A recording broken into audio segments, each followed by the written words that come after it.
Hello everyone and welcome. In this explainer, we are going to cover the entire chapter of Globalization and the Indian economy for your Class 10 exams. And yes, that includes the newly added and super important G20 topic. Let's get started.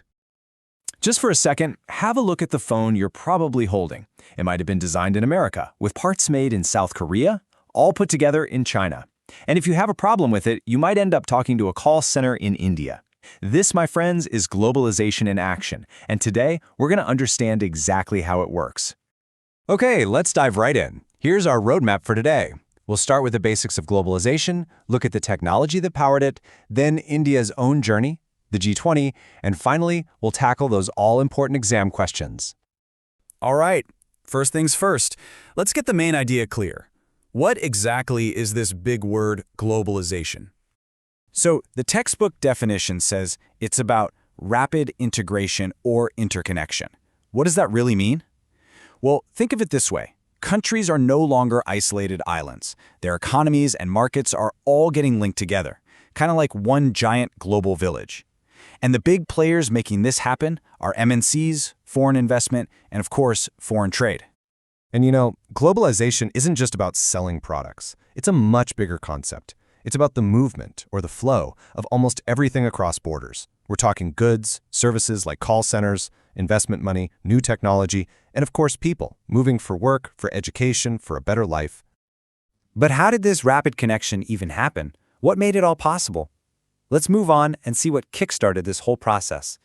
So, there are basically two main engines that have powered globalization, especially over the last 50 years or so. The first one is a massive improvement in technology, and the second is a big change in government policies. Now this is where it gets really interesting. Technology completely changed the game. Just look at transportation. Before, moving goods by ship was slow and expensive. Then came these huge containers. They made it super cheap and fast to send things across the world. And what about communication? We went from letters that took weeks to instant messages. You can literally have a magazine for London being designed and printed right here in Delhi, all thanks to the internet. The world has actually shrunk. So technology was one piece of the puzzle. The other piece, and this is especially important for India's story, was a huge change in our government's policy. You see, after we got independence, India's government acted like a protective parent. It put up these trade barriers. Think of them as a protective wall. The main idea was to shield our own small, new industries from bigger foreign competitors. This was usually done by putting a tax on imported goods. It's a story that happens in three parts. First, we protected our baby industries. Then, for a few decades, they got a chance to grow strong without any foreign competition. But then came 1991. The government decided it was time for Indian companies to step out and compete with the best in the world. And so, the barriers came down.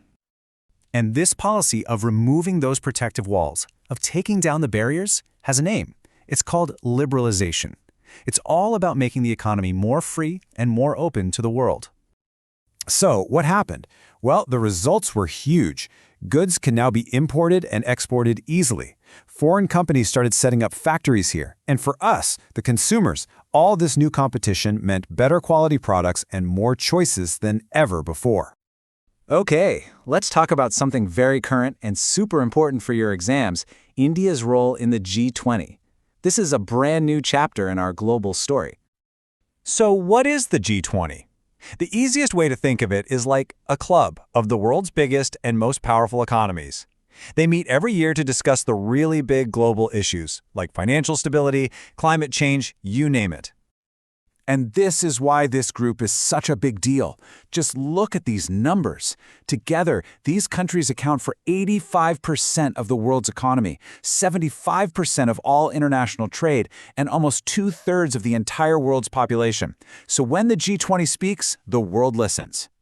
For its G20 presidency in 2023, India chose this beautiful theme, Vasudhaiva Kutumbakam. It's an ancient idea which means the whole world is one family. A powerful message that we all need to work together for one shared future. And under its leadership, India focused the world's attention on these 6 crucial areas.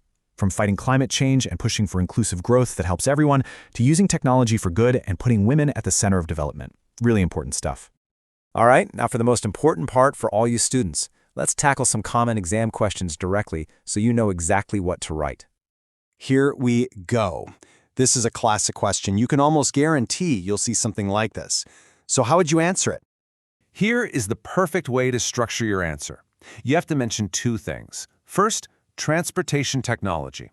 The key word here is containers. They make delivery faster and much cheaper. Second, information and communication technology, or ICT.